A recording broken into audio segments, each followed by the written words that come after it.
Alright, so welcome back. Sorry if this video is about a week late. I need to study for university. I have an examination at the end of this month, so up until then only videos once every 2 weeks. If I'm lucky, I'll try my best. Also apologies for a lot of the background noise. The airport's very busy today, so yeah, just bear with me. But on a more positive note, I finally brought my GoPro back from the farm, and I've set it up. I want to take some time-lapse footage to just make the videos a bit more interesting and fun to watch. But I don't know what the optimal settings is to use yet, so just bear with me at the start. I'm still learning a lot along the way. But yeah, the front end's out. Let's quickly cut to some footage regarding that. Okay, go. Engine's on its way out. I'm tired of pumping, so I put him to work. Quite heavy, but yeah, gonna put it on this engine stand and just leave it out of the way for now. We'll be working on that somewhere in the future, but not now. You know, the way I work on cars, I can't really be an advocate for safety. I mean, hell, I use grinders without protective goggles or with that shield and stuff. I nearly cut off my finger once. But anyways, this is lunacy. Okay, so look at this crap. We have castle nuts on tie rods without retaining pins, and if it is, there's like a piece of wire jammed through, like this can fall out or just like snap. And then look at this. I'm lost for words. Like, they cut up the engine K-member and they welded it, but like they also didn't. I have no clue what they did here or what happened here, but this is not safe. Like, you can't see as well on camera, but I mean, like, they just welded a plate thing there. So yeah, you'll drive with this and it will break and your whole car would like total itself. I don't know how people wake up in the morning and think, oh, okay, this is a good piece of work, I'm gonna live with this. So I'm getting a new K-member and all that. Okay, so let's say you have a nut that you just can't break loose, such as this for the strut rod, because it's tight. For a really long time, I didn't have strength for like leverage. In my case, both maybe. Make your own breaker bar. Get this, take this, insert it, and if I can do this once, I'll be really happy, almost. Put it back. There we go. Now you have your own breaker bar. A lot of leverage. Look at this. Whoop, and it's loose. Science.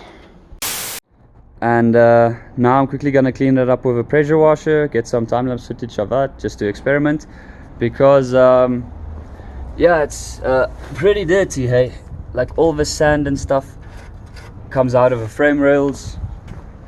Look how much has accumulated here. So the thing is, up until like 1980-ish, Namibia didn't really have a lot of tarmac roads. Most of it was gravel, so these cars drove on gravel roads and subsequently got filled with dirt and sand. So a little bit of history I'm washing out here, geological history if you want. But yeah, after that's done, the reason this isn't welded in yet, well, not in that one, but welded into the 69, which is inside, is because frankly I suck at welding. So in my opinion, the key to success is knowing your limits and knowing when to ask help, and welding is one of my limits and one of the places I need to ask help. So I can stick weld just fine. I stick welded that little frame for the GoPro to stand on, but I have no experience with MIG and TIG welding, which is what's going to be necessary to do the transplant. And the thing is, the spray shop where I usually get my stuff done doesn't have space for me this month anyway, so it gives me a bit more time. I'm getting someone to help me out this coming weekend with welding the stuff in. But however, the paint shop did say they have time to do some sheet metal repairs, so they're gonna replace this entire section for me, and also the entire section on this door, so that we get ahead on the sheet metal work. Now you can see I sanded down to bare metal, and looks pretty good, to be honest. Here's like a little bit of a streak dent, and there's like this little section here that has been backyard repaired, it seems, and down there that little section as well, same situation. Still need to sand down this little edge. Maybe I'll take some time-lapse footage of that as well, but we'll get to that.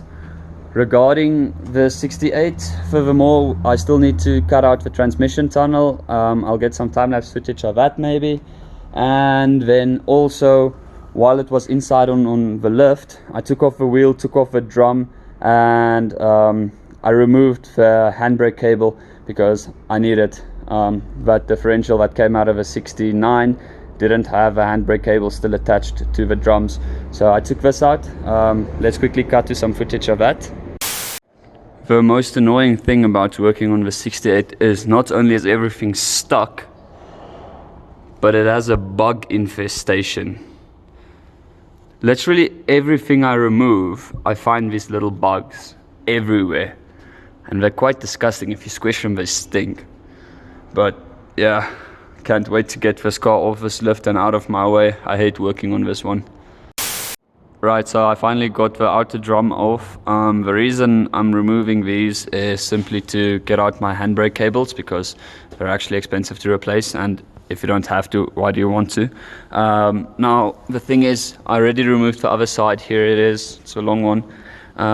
Now, as you can see, to retain them through the back plate, they have this barb type fitting that will go through, open up, and then it can't go back. Now, the easiest way to remove them is, of course, remove this from the arm first. Like, you just open up this and unhook it from the arm inside, and then slide a hose clamp over it, as you can see, move it all the way to the front, and then tighten it.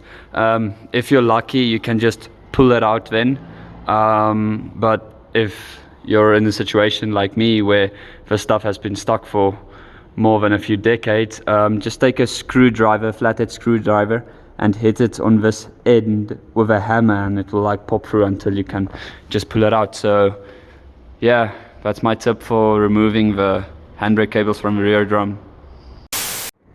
But yeah, that's about it. I know it's not much, but let's quickly jump inside and I'll show you what's going on there. Right, so 69's inside. Need to use the lift, get it up in the air, because I need to remove some old fuel lines and brake hoses and all that such. But more importantly, I want to clean up the underbody, clean it up down to metal maybe as well, respray it with some undercoating. Also want to remove a fuel tank. The thing is, like, why would you do the effort to rebuild a car from the ground up, but you leave the underbody looking all disgusting? Just doesn't make sense. So going the extra mile cleaning that up. Anyway, got the transmission brace from the 68 moved over, just need to weld it in, and we'll be welding in the transmission tunnel once it's cut out of the 68. Once we've cleaned up the front end outside with a pressure washer, I'll bring it in here to start taking measurements and fitting it so that the welding can go quick this weekend. Oh, also I have a Regal in here today. Just gonna like clean her off a bit. She's a bit dusty. I don't know if you can see that well on camera, but like she's entirely covered with dust. That's the thing about living in Namibia.